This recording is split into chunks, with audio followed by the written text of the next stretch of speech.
Here, please come here. Come. Please sit down. Be quiet. I'm not sitting down. Please have seat. My plan is to reconstruct this whole country, okay? I'm asking for 100K or more. I need 20K by this week, okay? In my pockets, in cash, okay? That's a demand to the government. The government is gonna fix up these buildings, fix up the streets, and clean up these streets. It's ridiculous out here. I do not like it. Okay? Lock him up. Right now? Right now, I'm going to mind my fucking business. Thank you very much. Have a nice day. Clear the way. Okay. If your FYP is like mine, chances are you're seeing all this news about the woman in Pakistan that landed and refused to leave. And it seems like she's going through some weird manic episode. But I just want to say, now that I have followed the story in its entirety, and I keep checking my FYP for updates because I'm just nosy and I can't let the story go, I have now come to the conclusion that if I am ever having a manic episode, someone take me to Pakistan. Because the patience that they are exerting, the care that they are showing her, despite her behavior, and I understand that her behavior is probably not within her control right now, so grace on that front, but just take me to Pakistan, please, because I thought that this was a new, fresh story that was taking place this week. I thought she just landed there this week. Mama's has been there since October. They have been feeding, caring for her, making sure she's safe. When I first saw the story, I was immediately like, oh my God, this cannot be good. Black woman, Pakistan, not because she's in Pakistan, but because she's in a foreign country. Black American woman, foreign country, misbehaving. Lord knows what her future is going to hold, right? That was my immediate thought. No. She's running the show. And they are so patient. Obviously, this cannot be a long-term thing, or at least I don't think it can be, but she's been there since October. They're caring for her. She's become a part of the fabric of the community. They have grown kind of protective over her. And I'm simply repeating what a Pakistani creator said in his video, because he also speaks the language and was translating. And he, if I remember his name, I'll tag him down below. But he said that the community is basically, she's a part of the community, and that they feel a sense of duty to her. Like she is a guest at the end of the day. And if she says she's not going, she's not going. And it would be very rude culturally for them to not treat her well, is what he said. And with that understanding and seeing in real time just how well they're treating her, despite her misbehavior, despite all of the other stuff, if I am ever in a situation where I cannot control myself, I'm bugging out. Don't take me to any place here. Take me to Pakistan. Because their patience and kindness, that's crazy. And not in a bad way. That's crazy. I wish her well. I hope she makes it home safe eventually. It seems like they've got a long road ahead. But that's between them. No, because we need to talk about the lady in Pakistan, the American lady in Pakistan. Come on. Oh my God, I'm a huge fan. She's an icon. She's a legend. She's that bitch. Clear the way. Excuse me. And people have the nerve to be like, oh, Muslim countries, the women have no right. They cannot speak. They cannot do. They cannot, oh my God, women have no rights. They are Muslim countries and men are very dominant. They cannot speak your shit. Talk your shit. Show them, excuse me. And look at the men. They're like, oh my God, they've never seen such a thing. I'm from a Muslim country. They've never seen such a thing. So they're like, oh wow. She's literally bossing them around. Yeah, sit down. Shut up. You talk too much. And they're like, oh, yeah, love to see that. Do your thing. Give her the citizenship of Pakistan already. She deserves it. Today's video is about, I think I'm late on doing this video. Maybe I'm late, maybe I'm not. But there has been a trending video on TikTok about this black American girl or American girl in Pakistan. Yeah, if you search American girl in Pakistan, you'll get a list of videos showing a black American lady by the name Onijah Onijah Andrew is a black lady. You know, she got this, they had this thing online with a Pakistani young man who was 19 years old. But now they dated for a very long time with this 19-year-old Pakistani, you know.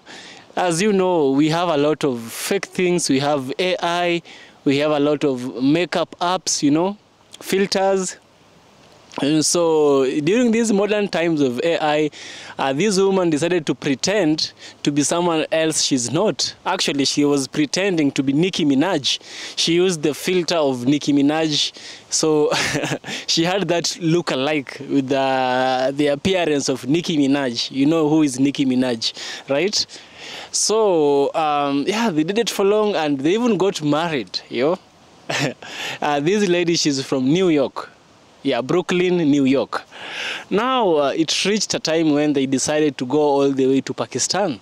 She decided to go all the way to Pakistan to meet his beloved husband, only to reach Pakistan and be rejected and be told, no, we don't want you as a black lady becoming a member of our white family or our brown or our Islamic family. It's such an interesting story, but there's a theme that really reminds me of one thing. It does not matter whether you are black, whether you are white, whether you are who. Because the reason why I'm saying this, you're about to know. Sister Onijah got a very, you know, she was rejected by the man and his family. She lost love, but she found a country. Yo, love versus a country. The whole country of Pakistan loves him. You know, she's loved by this country, and I don't even know what to say. This lady is so funny and she's so fun and she's just a pure human being. You see how babies are. They don't care who carries them. They're always cool. If they don't like you, they shout. And if they like you, they chill. That is how Sister Onijah is. The life of Sister Onijah is here to remind us of we are humans and we should stop looking at colors to separate us. I want us to dive into a series of these videos, and then I shall get back and give you my thoughts on what I think about Sister Onijah, the black American lady in Pakistan. I shall catch back. Let's dive in. Please tell me that you are following the story about the lady from New York who flew to Pakistan to marry her boyfriend that she met online, only for him to open the door to realize that she is not the blonde-haired white lady, young lady who he thought she was. She's a 40-plus-year-old black lady. When he opened the door, he was like, who are you? And him and his family were like, yeah, you got to leave. And she refuses to leave. And now Pakistan is genuinely stuck taking care of her. And she's turned into an icon over there. She's holding press conferences. She's turned into a meme. I mean, this lady is outrageous. And she just refuses to leave. So basically, she had met this guy online, and they had fallen in love. And he's like, here's my address, come to Pakistan, and I want to marry you. And when she shows up, she's obviously not who she says she is. And he's like, no. Then, because he won't take her in, he won't do anything with her, she goes outside the apartment complex and just hangs out there and will not leave. And she's there for some days until the news picks up that she's there. And then multiple news stations show up to this parking lot where she's at. And she decides to hold a freaking press conference. And starts out very quiet, not really saying anything. And then when she does talk, she starts demanding money and saying, I'll speak if you give me, I don't even know how much money it was, like $2,000 or something like that. And they're like, what are you talking about? They're just kind of confused about what the fuck's going on, why she's there. And then she does start talking, and then she won't stop talking at all. And then she starts telling them how she's going to fix their government and how she's going to fix the people there, all this stuff. It's turned into this crazy, this sensation over there where everybody's tuned in to find out what the hell is going on with her. And I didn't realize this. I don't know much about Pakistan, but they are like going to take care of you. If you're over there, if you're a guest, they're going to feed you. They're going to provide housing for you, resources for you. And so basically this lady is getting a freaking full ride while in Pakistan, terrorizing these locals. And she's become this craze. So she's constantly has the news at her fingertips. She knows this now, and so she's using it to her benefit. There's something called a humanitarian. I guess it's just kind of like social services. It's a guy that comes over there. He's fallen in love with her, and he has given her housing. He took her to McDonald's, and he said, get her a cheeseburger. And she was like, a cheeseburger? Hell no. She ends up ordering like 3 cheeseburgers, 2 extra large fries, a drink, another sandwich, this and that, the other. She's sitting there eating it. Everyone is just staring at her like, who is she eating for? How is she eating this much? He gets her housing. And then she's dogging on him. She's like, he doesn't put any effort in. He doesn't change his clothes. He just wears the same thing all the time. You got other people that are like blind and that are like, I'll marry her. I want to marry her. And the thought is that they want to marry her so they can come to the U.S. And they think that they're going to come to the U.S. and get some freaking health care, which is comical right now. They want to get health care, get their eyesight back so they can find their real true love. Like, it's just insane. I can't believe it's real. She asked for a bonnet. They didn't really know what that was for, but they got it for her. So now she's wearing her bonnet. And they're just like, okay, we don't really know what to do. We don't know how to get rid of her. At one point, I guess she was going to come home. Her son had been like, my mom has got bipolar. She's got schizophrenia, and she's got some issues going on. I think that's what it was.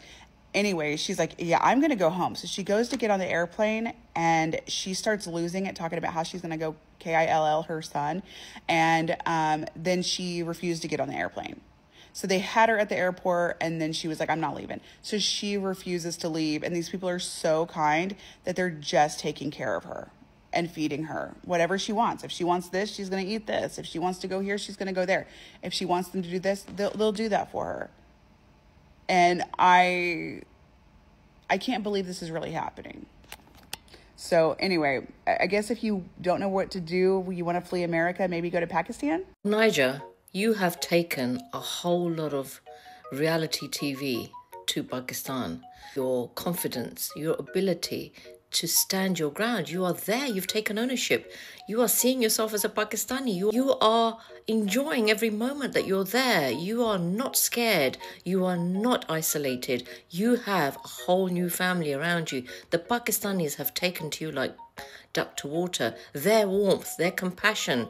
There's lots of moments of humor. I mean, the guys who are all falling over backwards to marry you just because you're an American citizen aside. But the fact that you do have your own struggles with mental health. But look, this is what humanity is. And Pakistan has adopted you. And you have done for Pakistan something that nobody else has. Because I think tourism, because Pakistan is a stunning place to visit. And trust me, you have showcased the hospitality, the warmth, the love. And I think now people will start seeing Pakistan for what it is. You, a single woman out there, literally, because your husband's done a runner, again, on the basis that there was discrimination and his mother did not want him to be with a black woman. You did catfish him. He catfished you. So that's a different story. But if you want to catch up on all the details, do go and Google it. She's everywhere.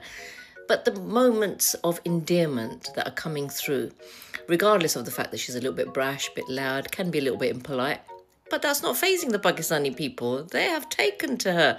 They are looking after her. She is having the time of her life. I don't know if she's still there. You might want to check it out. But Onijah, love you. So I see a lot of interest in this American lady who's landed in Pakistan to find her lover. So I am Pakistani. I speak the language, and I will help break down the drama for all of you who are very interested in this story. Now, rest assured, even Pakistanis don't think this is normal. Anyhow, so this lady, her name is Onijah. She's 33 years old, and she fell in love with this guy named Ahmed Nadal, who's 18. Now, this is where it gets interesting. Onijah was catfishing Ahmed. Onijah's 33, Ahmed is 18. Just keep following along. So Onijah used to talk to Ahmed with a filter, and she used to talk to him with a filter of a white blonde lady. Now, Ahmed fell in love with her, and he was like, yeah, let's do this. I love you, baby, and everything. And they got married on an online nikah. Nikah is like an Islamic marriage ceremony. Anyhow, so Ahmed was like, you know what, my love, come join me in my homeland. And he gave her address and everything. Now, keep in mind, the place where Ahmed lives is a very, it's an area. It's an area. So it's like the hood. Not exactly the hood, but yeah, okay. So what happened was Onijah landed in Karachi in Pakistan, and she shows up at Ahmed's doorstep. And once she shows up at Ahmed's doorstep, Ahmed was like, whoops. Yeah, this is not that lady I was talking to, because Onijah was catfishing him. But Ahmed was kind of chill with it. He was like, you know what, eventually, I'm going to get the green card, nationality, America, all that stuff. That's what I was going through his head. So he was chill with it. His mom was like, no. And just for context, Pakistan has a lot of there's a word which is called the colonial complex, because we were colonized by the British. So Pakistanis like look up to anything that is white as, oh my God, this is like the ultimate beauty standard, and God forbid you are a darker shade, it'll be like, oh my God. So the mom was like, no, this black woman and all that racist complex, colorism, all of that just came out. And so what the mom did was but the son was okay with this. So the mom took her son, she locked the doors of the house, and she ran away, and nobody knows where they went. Anyhow, follow along. So then Onijah went, and she like camped in that apartment complex, like right in the parking lot. And she's like, I ain't leaving anywhere without my husband. And she kept on saying this. And what happened was, all of a sudden, like, people started getting word of this lady who doesn't belong here. And it's a very close-knit community because it's the hood. So, like, think about, like, the hood where everyone kind of knows each other. They're like, where has this person handed out? Where has this person just landed down? So anyhow, she was camping in the parking lot, and slowly, news started spreading around. And that's where the media came in. And when the media came in, they're like, why are you here? And then, like, initially she wouldn't talk. When she started talking, she started saying all sorts of weird stuff. She's like, give me money. If you give me money, then I'm going to talk. But then slowly, like, she started, like, saying some stuff. I want my husband. I'm going to leave without my husband. But again, like, point being, a lot of huge ruckus started happening. And people in the apartment complex, their lives started becoming, like, you know, like, hard because, like, you have the entire media coming and these people just want to go by their lives. So what happened was a humanitarian got involved. A humanitarian, his name is Chipa, Mr. Chipa. And she starts mispronouncing. She calls him Chupa. And yeah, Chupa is look it up. And that became a meme in itself in Pakistan. So, like, there are multiple memes from this entire episode, multiple memes. Anyhow, a humanitarian got involved because, like, the people in the apartment were like, we can't do anything about it. So he was like, okay, I'm going to step in. He's very respected. So he's like, I'm going to help her. I'm going to help this sister of mine. So if he's calling you a sister, then that means he's being very respectful. And so he holds a press conference with her. He tries to take her out of there. And she tells him, shut up, you man. You talk too much. And this man, I swear to God, he is patient. He's still not cracking. but then Pakistani internet started going around with memes. He's like, you know what? He's being patient because maybe he wants a green card. Maybe he wants to marry her. Maybe he wants to go. Anyhow, so this man is just trying to be very patient with her. And what happens is, like, news has now spread. It has spread in the entire area. There's this American woman who's come here for her lover, and the lover has ran away. And now it's kind of become like an episode of The Bachelor, where all the creeps of that area, like some of them who are like half in their grave, like 60 years old, 70 years old. There was literally one guy who was blind. He was actually blind. And they're all coming out to the media. And they're like, you know what? If that guy doesn't marry her, I will marry her. And they are saying the most ridiculous and ludicrous shit. And they're like, yeah, but if she gives me $100,000, I will marry her. The blind guy is like, yeah, I'll marry her. And, I'll get to go to America. I'll fix my eyesight. I'll be able to see again. And when I see again, I will marry a nice, beautiful woman. It is absolute batshittery. Anyhow, the humanitarian then, like, by now, we got word from her son that, okay, she's mentally ill. There's, like, she probably has bipolar disorder and everything. So what happens is the humanitarian then tries to take her to a psych ward, one of the biggest psych wards in the country. So once he takes her there, Like later on, video resurfaces that she'd escaped and then she ended up at a McDonald's. And when she goes into the McDonald's, the humanitarian is still following her around because you know, now he's in love with her. So when he's following her around, he's there with her, and he's like, he says in Urdu, he's like, give her whatever, like if she wants to order a burger or something. Like in her head, he was like a burger. She's like, no, I'll give you my order. And her order was, she's like, I'm gonna like 2 McDoubles, 2 cheeseburgers, two large fries, extra sauce, and a Fanta orange, 2 apple pies, and then after that she's like, I'd like another large fries with that. It is absolute batshit crazy. Even the guy at McDonald's was like, who is she eating for? And her order comes, she's eating and everything, and the humanitarian is trying to be so nice to her. She's ignoring him. She doesn't give a shit. Anyhow, after this whole McDonald's episode, I think he tried to take her back to the psych ward. She didn't go there. She ended up back at the apartment complex, and she was camping in the parking lot. Then a video comes out of this guy who was trying to give her some chai and some biryani, and he was younger. I mean, he was obviously not the same age as the humanitarian. And then the video comes where she's flirting, and she's like, yeah, I like Pakistan. The chai is nice, and she's flirting with him. So like the meme started going on. She's like, oh yeah, she kind of likes them younger. So it just ended up into this weird ass thing. And yeah, and then they tried to take her to the airport. They tried to send her back, but then she came back again. And yeah, the latest update from today was that she was claiming that someone stole her $100 million wedding ring, and nobody knows what happened to it. So I tried to break the whole batshit tree down. So yeah, from last I heard, she's still camping in the parking lot of the apartment complex. There's this one guy on TikTok who keeps on putting up videos. He's giving a biryani, and she's flirting with him. And now she's also making TikToks with some police women who are there. She's kind of made friends with all these people. And she had a I forgot. She even had a press conference where she was campaigning to become the mayor of our city. She's like, I'm gonna shut all. Give me $20,000 out of 20,000. 5,000 is for 5,000 for the city. 15,000 is for me. She's doing some weird ass maths. Rest assured, not one person in Pakistan thinks this is normal. But are we enjoying it? Very much. I have never been more proud to be a Pakistani woman. After seeing this American woman, Onijah, in Pakistan, and she's actually in my city, Karachi, and seeing the way that the locals are treating her over there, it's honestly so satisfying to me because growing up, I literally remember seeing as a child these movies, TV shows absolutely slander the image of Pakistan and put all these false propaganda basically against our country, and it was just infuriating and frustrating to watch, especially as a child. Anyway, fast forward years later, and all of that propaganda that the West has done for so many years has just been slashed, ironically, by an American woman. I don't know, it just feels like poetic justice, and honestly, I just love to see it. And I love that she's having the time of her life there, that she's enjoying the food, that she's getting the princess treatment. I am so happy for her, and I am so happy for my people. Lady Onijah has managed to do for Pakistan what thousands of dollars of PR was not able to do.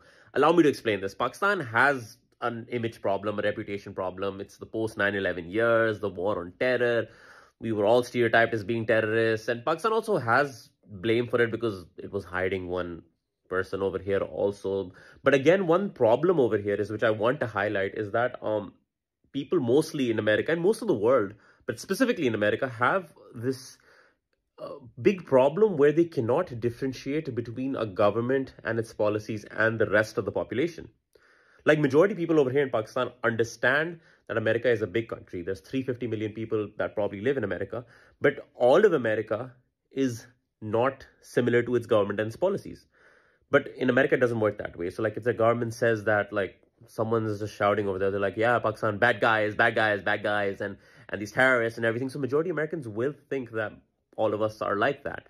And that is a problem. And that is what we were working against. So what happened was it was, I think in the mid 2010s, our government was like, you know what, we're going to go on this PR thing. and they started hiring these Instagram bloggers on these paid PR trips.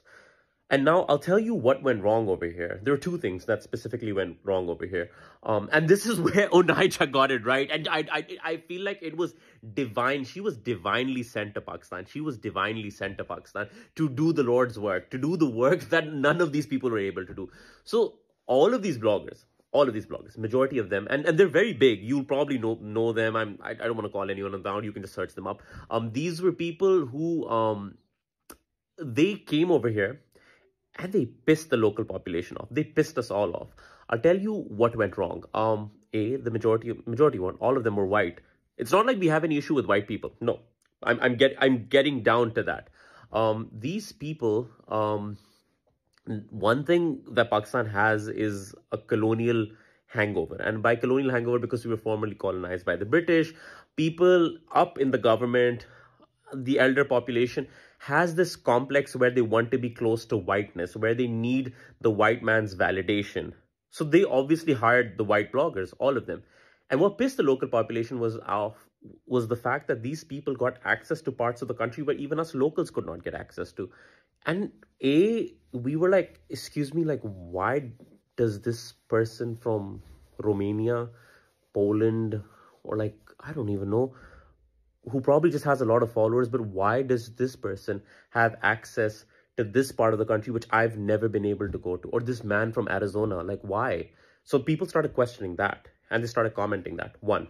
And number two, a lot of these bloggers would come and work in conjunction with us, with someone like me who has been working in travel, tourism over here on the ground and speaks your language, the colonizer's language also. So I can call you out in your language also.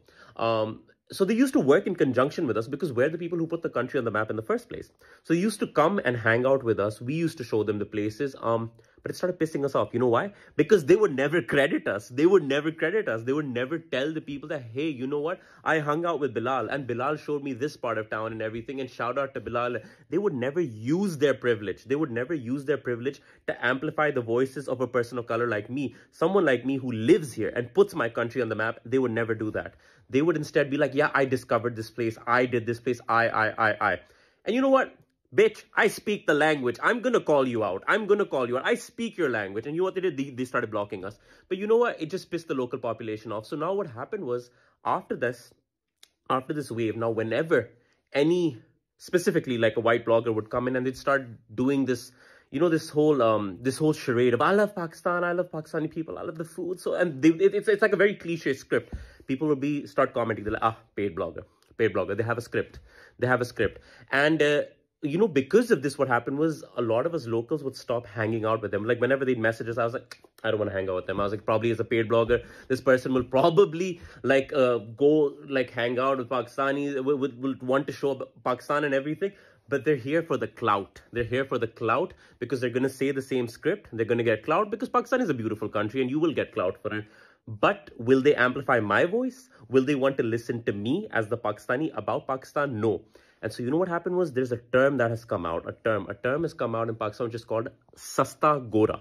Sasta Gora means cheap white person.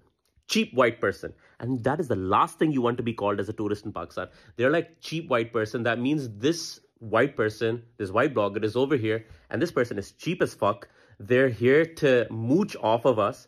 They want the free trip. They want the free clout, but they don't want to give us anything. They don't even want to share the clout. They don't even want to say thank you. They are assholes. And you know what Onijah has done over here? Onijah was not even hired by anyone. She was not hired by anyone. She just came. And she was just being her batshit crazy self. But you know what happened was our people were nice. Because we are nice people.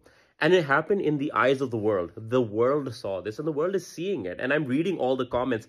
And you know why? This is why Mark Zuckerberg wants to shut this app down because the algorithm works. I've received comments from people over here from places like Trinidad and Tobago, Guyana, Bahamas, Barbados, Ethiopia, Zimbabwe, the United States.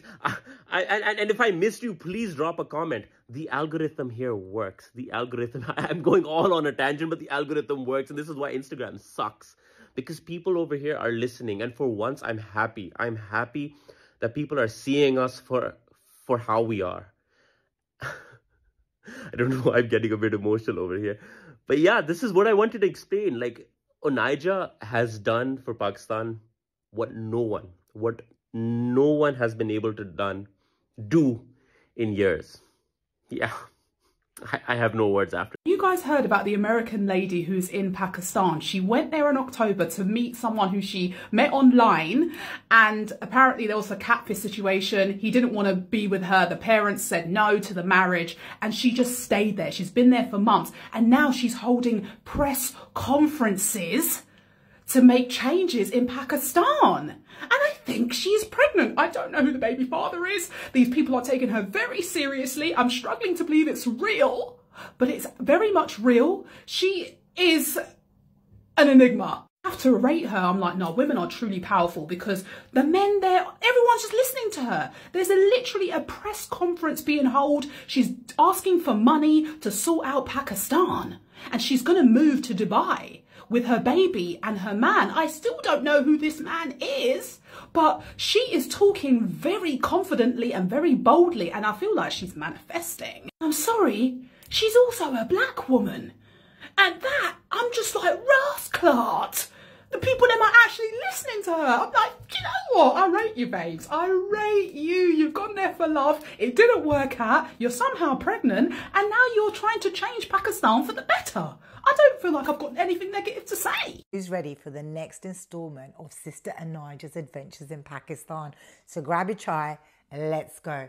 So much has been going on, and because I'm Pakistani, I've been keeping an eye out, watching the videos in Urdu, and I'm here to give you all of the tea. So Sister Onijah is still being taken care of. In fact, she's actually been admitted into the Jinnah Hospital, which is a very prestigious hospital in Karachi, and they're doing lots of tests on her, making sure everything's okay, because they've realized there is something wrong and she does need help. Now, this is the thing though. Sister Onijah, she's a little bit of a free spirit. You can't hold her down for long. So at some point, she decided to grab her suitcase. Yep, she grabbed her suitcase, and somehow she flagged down a rickshaw. She got in, and she ended up somewhere completely random, wandering around, lost, like, uh-oh, here we go all over again. Now, what's happened is a Pakistani man has spotted her, right? He's like, she's clearly a guest in this city. She's not from around here. Let me make sure she's all right. So he's gone over to have a conversation with her. By now, she's upset. She's sick and tired of the adventure, and she just wants her Chipper back. And Chipper, that's the social worker with the white beard and the green shirt. And she was like, just get me Chipper. I want my Chipper. Chipper is a good man. And this is after she was dissing him the other day, saying that he wears the same clothes all the time and he chats rubbish. And after telling him to shut up, but she knows he's a good man. He's a good man. Anyway, so they call Chipper. And even though she's told him to shut up and she's run away and she's done all of this, he's like, you know what, sister? You are my American sister. I look after you. So he's gone over there, he's taken her, and he's taken her back to the hospital. Now, she's chilling in the hospital and she's made friends. So this lady here, this is Shabana. She's a policewoman. Yep. And she's made friends. Look, they're even holding hands. It's so cute. It's so cute. Anyway, she's made a little friend and they're making like TikTok videos together.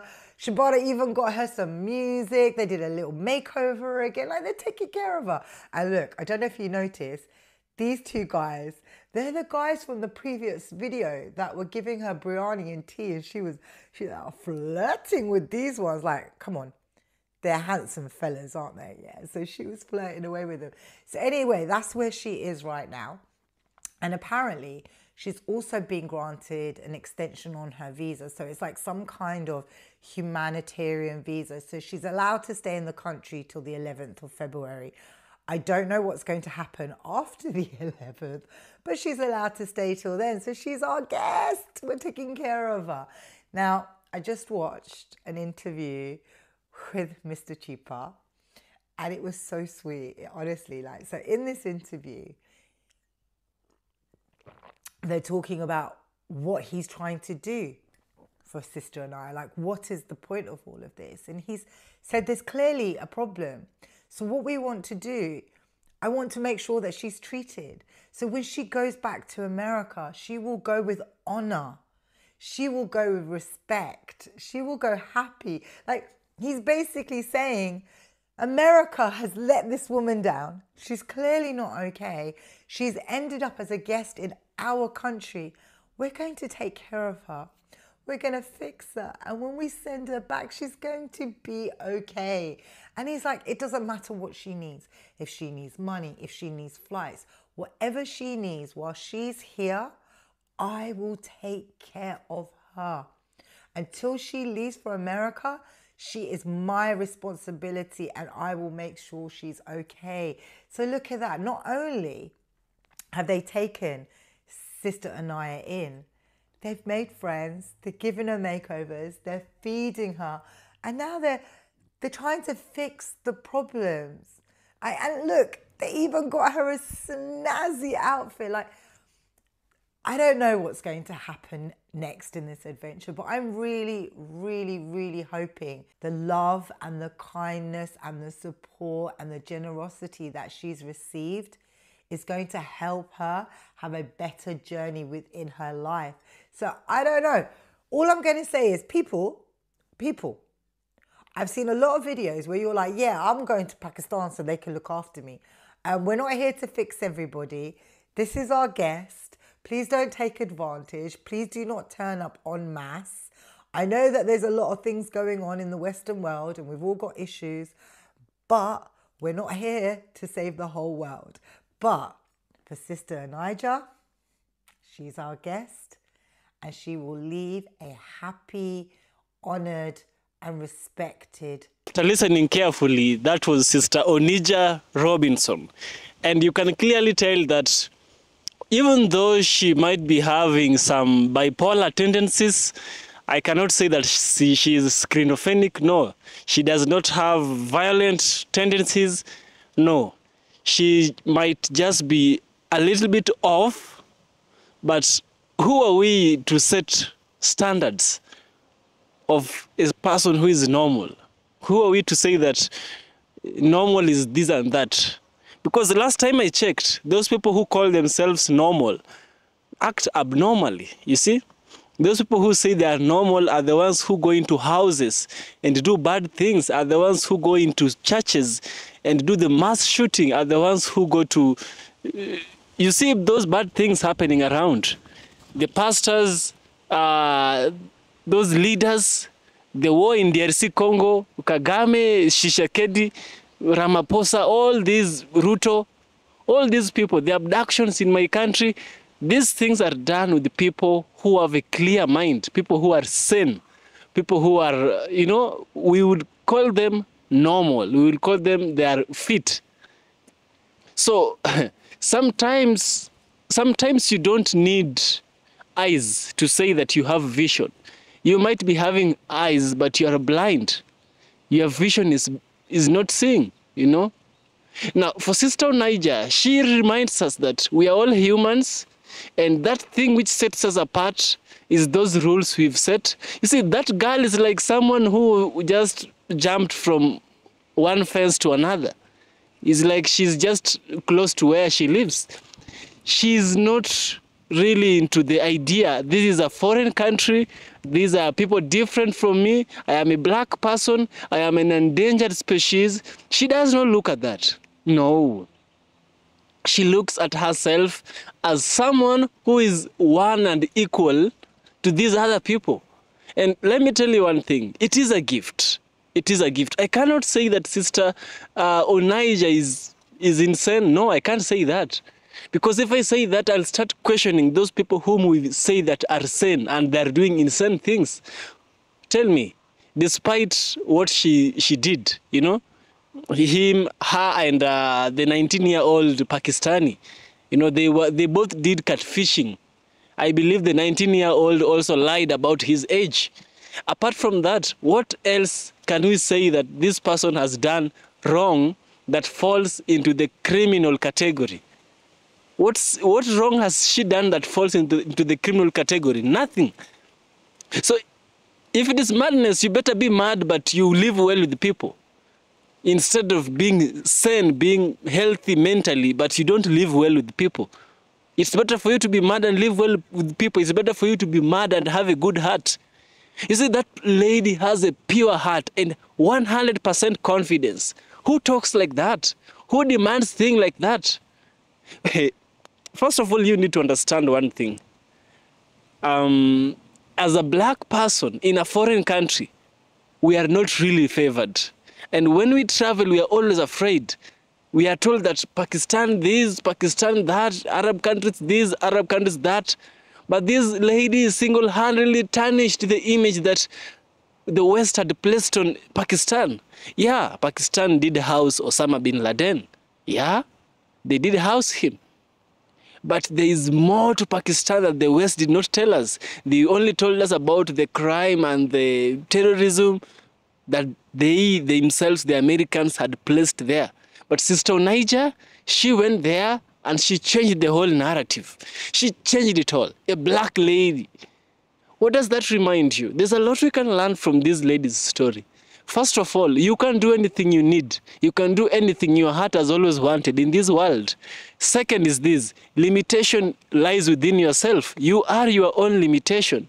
And you have the key to your own, you can do anything.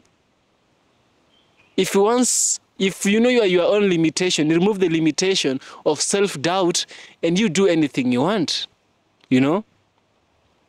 Now, listening to Sister Onijah has really made me emotional, and I've really resonated with her, because it looks like Africa. Many people, the West has said Africa is full of poverty, Africa is full of this and that, but it takes only one individual, just one individual, to change the whole thing, you know? So before we listen to the West, we should listen to the people themselves. It's best even if we go there ourselves and visit the people. Black Americans many times have said that Africans, they were told, are not developed, mud houses, we live with lions and giraffes and elephants. But when they came to Africa, they realized they've been lied to about Africa. The same thing as the West has been lying about Pakistan. Now I know many black people will feel free to travel the country of Pakistan. You see, there's a lot of things which categorically we term, this lady, come on. There's many things we say, don't do this, don't do that. You're a lady, you can't self-travel, you can't travel solo, as some people call it. You're a lady, you're black, you'll be racially profiled. But the Pakistani have reminded us we are all humans. Oh, thank you, Lord, for the people of Pakistan. Pakistani, you guys are so nice. You guys are really, really good Pakistanis. I once had a friend, she was a girl. She was from a country called Kashmir. You know, Kashmir is an area that is disputed between Pakistan and India. A very beautiful area, by the way. And she told me that their people are very friendly. Now, listening to Sister Onijah tell her story, I'm so much excited, guys. I'm so much excited for Sister Onijah. And I'm also so much excited for my friend Absara. I don't know if you'll ever meet this video, but Absara, you are my good friend. I am your black friend from Africa. Yeah. Pakistanis are good people. And black is just a thing we have in our mind. The white person came and filled our head with rubbish. You know, let's throw away what the West put on us. Let's take the rubbish they placed. We don't have two colors. We have one color, the color of humans. That lady was black, but she was loved by the whole country. She was not hated. These people are really, really good. And it reminds us we are all humans. And we all belong to the human race. Yep. So if you like this video, kindly subscribe. I know this video may be long overdue, but I thought I should do it because there's more and more to learn from this sister. See you in the next one, good people. Yeah.